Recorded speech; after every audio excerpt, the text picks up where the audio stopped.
how this works. Now we add this record. Add. The record has been added. Now we view this record. This record has been added. Edit and delete option is there. Now we have another record. Shift, and we have shift at gmail.com. We add the record. Record has been added, and we view the record. This is the all records. Now we edit this. Edit first record. Okay. We write Ali, and we update the email Ali, and we update it. The record has been updated. Now if we view the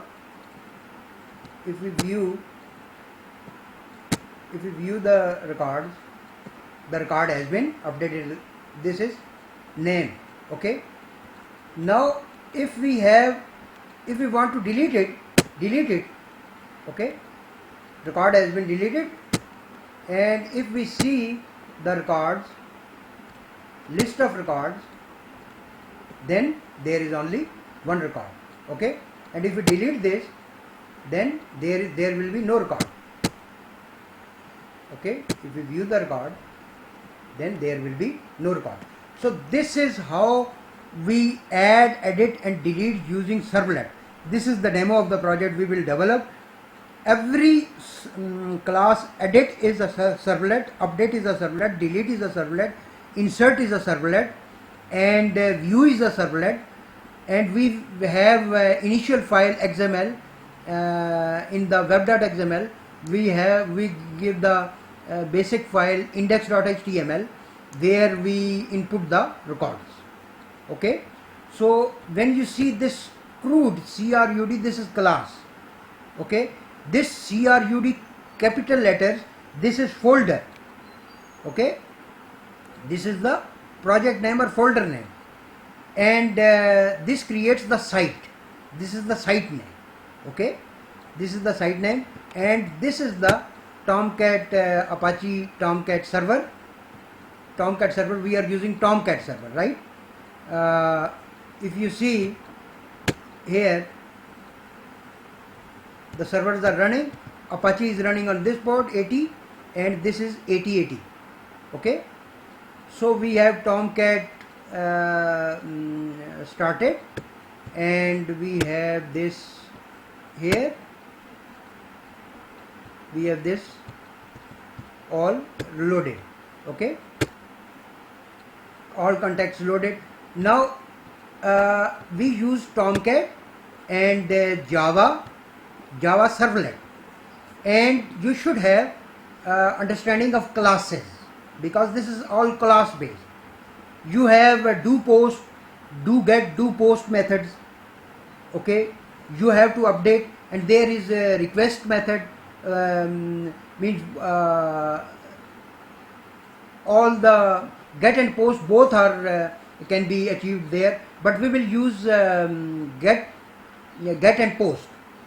Okay. Do post and do get. Okay. So presentation is separate.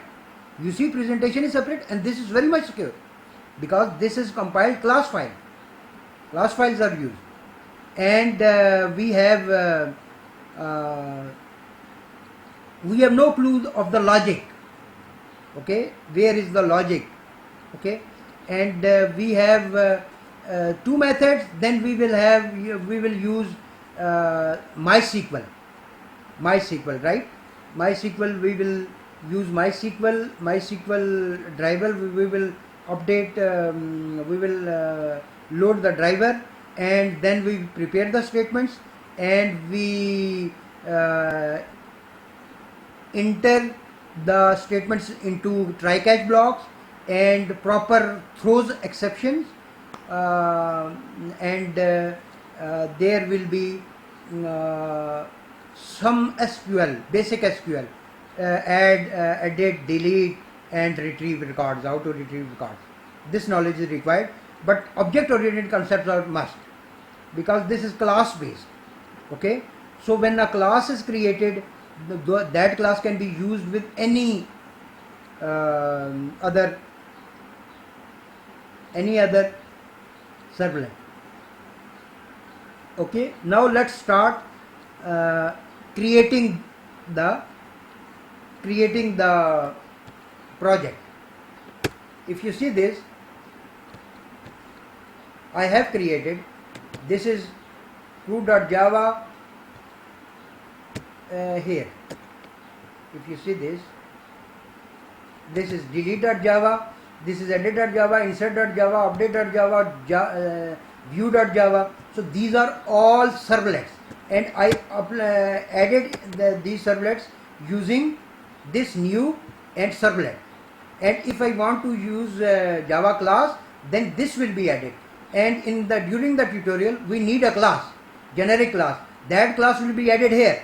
I have used that class many times, but that class, I don't know why it is giving error, but there was an error and I have duplicated the class. But there should not be any duplication, remember, because object-oriented programming means reusability. You have to reuse your code. Okay, you have to reuse your code. So this was all about servlets, add, edit and delete the records. Okay, so this is simple. We want to learn. Okay, very simple interface. There is no fancy user interface.